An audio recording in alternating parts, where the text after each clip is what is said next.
നമസ്കാരം. മലയാളി വാർത്തയിലേക്ക് സ്വാഗതം. ആഗോള അയ്യപ്പ സംഗമം രാഷ്ട്രീയ വിജയമെന്ന സർക്കാരും CPM-ഉം വിലയിരുത്തുമ്പോൾ തന്നെ ആളില്ലാ കസേരകൾ ചൂണ്ടിക്കാട്ടി തുടങ്ങുന്ന വിവാദം മറ്റു വിഷയങ്ങളിലേക്കും പടരുകയാണ്.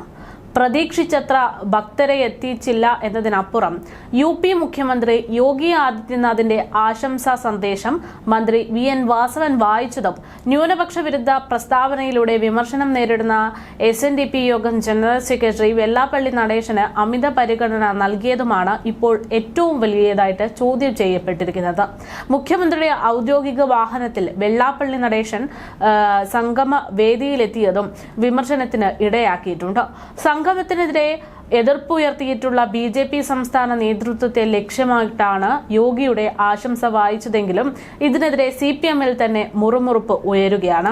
ശബരിമലയെ ആഗോള തീർത്ഥാടന കേന്ദ്രമാക്കുക എന്ന മുദ്രാവാക്യം ഉയർത്തിയായിരുന്നു സംഗമമെങ്കിലും പാർട്ടിയിൽ നിന്ന് അകന്ന ഈഴവരടക്കം വിശ്വാസ സമൂഹത്തെ തിരിച്ചെത്തിക്കുക, ഭൂരിപക്ഷത്തെ അവഗണിച്ച ന്യൂനപക്ഷ അവകാശങ്ങൾക്കായാണ് ഇടതുപക്ഷം നിലനിൽക്കുന്നതെന്ന സംഘപരിവാർ പ്രചാരണത്തിന്റെ മുനയൊടിക്കുക, ശബരിമല യുവതീ പ്രവേശനത്തിലെ സർക്കാരിന്റെ തിരുത്തം ഭക്തരെ ബോധ്യപ്പെടുത്തുക എന്നിവയടക്കമാണ് CPM ഇതിലൂടെ ലക്ഷ്യമിട്ടിട്ടുള്ളത് എന്നത് ഒരു തരത്തിൽ അഭിപ്രായം ഉയരുന്നുണ്ട്. ഇക്കാര്യങ്ങളിൽ അയ്യപ്പ സംഗമം പാർട്ടിക്കും സർക്കാരിനും എത്രമാത്രം ഗുണം ചെയ്തെന്ന് അറിയാൻ ഇനിയും കാത്തിരിക്കണം. പ്രതിപക്ഷവും BJP-യും എതിർത്ത സംഗമത്തിൽ SNDP, NSS, KPMS പ്രാതിനിധ്യം ഉറപ്പാക്കാനായതാണ് നേട്ടം. വിശ്വാസ സമൂഹത്തെ ചേർത്ത് പിടിച്ചാകും മുന്നോട്ടു പോകുക എന്ന സന്ദേശം നൽകാനുമായിട്ട് ഈ ഒരു പരിപാടി മാറിയിട്ടുണ്ട്. പ്രതീക്ഷിച്ച ആളെത്താത്തതോടെ ഭക്തർ തന്നെ സംഗമത്തെ തെരഞ്ഞെടുപ്പ് മുന്നിൽ കണ്ടുകൊണ്ടുള്ള രാഷ്ട്രീയ നീക്കമായി വിലയിരുത്തിയിട്ടുണ്ടോ എന്നൊരു ചോദ്യം ഉയർത്തുന്നു. CPM-നെയും സംസ്ഥാന സെക്രട്ടറി MV ഗോവിന്ദനെയും പരിഹസിച്ച് കോഴിക്കോട് MP MK രാഘവൻ രംഗത്തെത്തിയിരുന്നു. ആഗോള അയ്യപ്പ സംഗമം സർക്കാർ നടത്തിയത് ജ്യോത്സ്യരുടെ നിർദ്ദേശപ്രകാരമാണ് എന്ന് MK രാഘവൻ MP പറഞ്ഞു. അയ്യപ്പ കോപം മാറ്റാൻ പരിഹാരം തേടിയാണ് CPM സംസ്ഥാന സെക്രട്ടറി MV ഗോവിന്ദൻ പയ്യന്നൂരിലെ ജ്യോത്സ്യർ മാധവ പൊതുവാളിനെ കണ്ടത് എന്നും മാധവ പൊതുവാളാണ് അയ്യപ്പ സംഗമം നടത്താൻ നിർദ്ദേശിച്ചതെന്നുമാണ് പറയുന്നത്. അത് പ്രകാരമാണ് സർക്കാർ അയ്യപ്പ സംഗമം നടത്തിയതെന്നും രാഘവൻ ചൂണ്ടിക്കാട്ടുന്നു.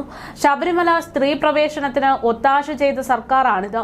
സർക്കാരിന് ആത്മാർത്ഥതയുണ്ട് എങ്കിൽ അന്നത്തെ കേസുകളാണ് ആദ്യം പിൻവലിക്കേണ്ടതെന്ന് അദ്ദേഹം മാധ്യമങ്ങളോട് പറഞ്ഞു. അതേസമയം അയ്യപ്പ സംഗമം പൂർണ്ണ പരാജയമെന്ന് AICC ജനറൽ സെക്രട്ടറി KC വേണുഗോപാലും പ്രതികരിച്ചിട്ടുണ്ട്.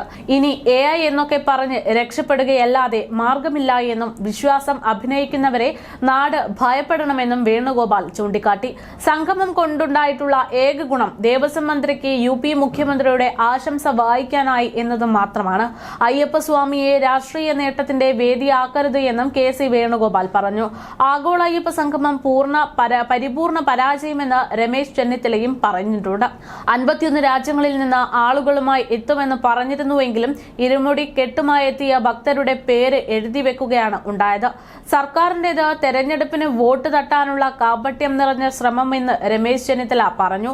മുഖം നന്നാവാത്തതിന് ഗോവിന്ദൻ മാഷ് കണ്ണാടി തല്ലിപ്പൊട്ടിച്ചിട്ട് കാര്യമില്ല എന്നും രമേശ് ചെന്നിത്തല കുറ്റപ്പെടുത്തി. ആഗോള അയ്യപ്പ സംഗമം സമ്പൂർണ്ണ പരാജയമെന്ന് BJP സംസ്ഥാന അധ്യക്ഷൻ രാജീവ് ചന്ദ്രശേഖറും പ്രതികരിച്ചു. പിണറായി വിജയന്റെ കാപട്യം തിരിച്ചറിഞ്ഞ് ആഗോള അയ്യപ്പ സംഗമം പരാജയപ്പെടുത്തിയ ഭക്തർക്ക് അഭിനന്ദനങ്ങൾ എന്നും രാജീവ് ചന്ദ്രശേഖർ ഫേസ്ബുക്കിലൂടെ കുറിക്കുകയായിരുന്നു. അദ്ദേഹത്തിന്റെ ഫേസ്ബുക്ക് കുറിപ്പിന്റെ പൂർണ്ണരൂപം ഇങ്ങനെയാണ്: അയ്യപ്പ ഭക്തർ പൂർണ്ണമായും ബഹിഷ്കരിച്ചതോടെ സമ്പൂർണ്ണ പരാജയമായി മാറിയ അയ്യപ്പ സംഗമം നൽകുന്ന സന്ദേശം വ്യക്തമാണ്. 8 വർഷത്തോളം ഞങ്ങളെ ഉപദ്രവിക്കുകയും ഞങ്ങളുടെ വിശ്വാസത്തെ അവഹേളിക്കുകയും ചെയ്ത ശേഷം തിരഞ്ഞെടുപ്പിന് തൊട്ടുമുൻപ് നാടകവുമായിട്ട് ഞങ്ങളെ വിഡ്ഢിയാക്കാമെന്ന് കരുതരുത്. അത്തരം രാഷ്ട്രീയത്തിന്റെ കാലം കഴിഞ്ഞിരിക്കുന്നു. കോൺഗ്രസിന്റെയും CPM-ന്റെയും പോലെ തന്നെ ജനങ്ങളെ ചൂഷണം ചെയ്യുന്നവരെയല്ല, ജനങ്ങളെ സേവിക്കുന്ന സത്യസന്ധരായ നേതാക്കളാണ് ഞങ്ങൾക്ക് വേണ്ടതെന്ന തിരിച്ചറിവ്. ഒരു എളിയ അയ്യപ്പ ഭക്തൻ എന്ന നിലയിൽ കഴിഞ്ഞ 18 വർഷമായി ശബരിമല ചവിട്ടാനും സന്നിധാനത്തെത്തി പ്രാർത്ഥന നടത്താനും ഭാഗ്യം എനിക്കുണ്ടായിട്ടുണ്ട്. എന്നാൽ ഈ സംഗമത്തിലേക്ക് എന്നെ ക്ഷണിച്ചിട്ടില്ല. അതിനാൽ ഞാൻ പങ്കെടുത്തതുമില്ല. 22-ാം തീയതി നടക്കുന്ന ശബരിമല കർമ്മസമിതി സംഗമത്തിലേക്ക് എന്നെ ക്ഷണിച്ചിട്ടുണ്ട്. അതിൽ ഞാൻ പങ്കെടുക്കുകയും ചെയ്യും. എല്ലാ വിശ്വാസങ്ങളെയും മതങ്ങളെയും ബഹുമാനിക്കുന്ന പാർട്ടിയാണ് BJP. എന്നാൽ വിശ്വാസത്തിന്റെ പേരിൽ പ്രീണനത്തിനോ ഭിന്നിപ്പിനോ ശ്രമിക്കുന്ന ഏതൊരു പാർട്ടിയെയും തുറന്നു കാട്ടുകയും ചെയ്യും.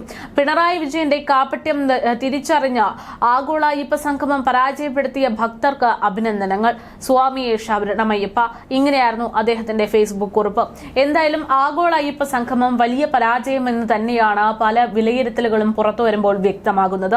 അതിന്റെ പ്രധാന കാരണം എന്ന് പറയുന്നത് എന്താണോ ആഗോള അയ്യപ്പ സംഗമം കൊണ്ട് സർക്കാർ ഉദ്ദേശിച്ചിരുന്നത്, അല്ലെങ്കിൽ ദേവസ്വം ബോർഡിനെ കൊണ്ട് ഉദ്ദേശിച്ചിരുന്നത്, അത് അവിടെ നടന്നിട്ടില്ല എന്നുള്ളതാണ്. ലക്ഷ്യം വെച്ചിട്ടുള്ള പല പദ്ധതികളെ കുറിച്ചും ഒരു സൂചന മാത്രം നൽകിക്കൊണ്ട് എന്താണ് എന്നൊരു വ്യക്തത പോലും വരുത്താതെയുള്ള ഒരു സംഗമം തന്നെയായിരുന്നു ഒരു ദിവസം അവിടെ നടന്നത്. പ്രതീക്ഷിച്ച ആളിൽ പകുതി പേര് പോലും വന്നിട്ടില്ല എന്നുള്ളതാണ് ഏറ്റവും വലിയ ഞെട്ടിപ്പിക്കുന്ന കാര്യം. 4500-ലധികം ആളുകളെ പ്രതീക്ഷിച്ച പരിപാടിയിൽ വന്നു ചേർന്നത് ഏകദേശം 1500-ൽ പേർ മാത്രമാണ്. അതായത് പകുതിയിൽ താഴെ പേർ മാത്രം എന്നത് അത്രയും പേരുടെ കുറവ് അത് അവിടെ സാമ്പത്തിക നഷ്ടമുണ്ടാക്കിയിട്ടുണ്ട് എന്ന കാര്യത്തിൽ വ്യക്തതയുണ്ട്. ഇനി അത് മാത്രമല്ല, പരിപാടിയിലൂടെ ഉദ്ദേശിച്ചിരിക്കുന്ന ആശയങ്ങൾ അതും കൃത്യമായിട്ട് ജനങ്ങളിലേക്കോ അല്ലെങ്കിൽ ഏതെങ്കിലും സ്പോൺസർമാരിലേക്കോ നൽകാൻ അയ്യപ്പ സംഗമം കൊണ്ട് സാധിച്ചിട്ടുണ്ടോ എന്ന് ചോദിച്ചാൽ അവിടെയും ഇല്ല എന്നത് മാത്രമാണ് ഉത്തരം. എന്തായാലും ആഗോള അയ്യപ്പ സംഗമം എന്ന് പറയുന്നത് പാടെ പരാജയമെന്ന് ജനങ്ങൾ വിലയിരുത്തുമ്പോൾ പരിപാടി ഞങ്ങൾ ഉദ്ദേശിച്ച പോലെ തന്നെ പൂർണ്ണമായിട്ട് വിജയിച്ചു എന്നുള്ള ഒരു അഭിപ്രായത്തിലാണ് സഖാക്കന്മാരും CPM-ന്റെ പിണറായി വിജയന്റെ ഏറ്റവും പ്രിയപ്പെട്ടവരുമുള്ളത്. പക്ഷേ ആ അഭിപ്രായം അവരിൽ മാത്രം ഒതുങ്ങുന്നു എന്നുള്ളതാണ് യാഥാർത്ഥ്യം.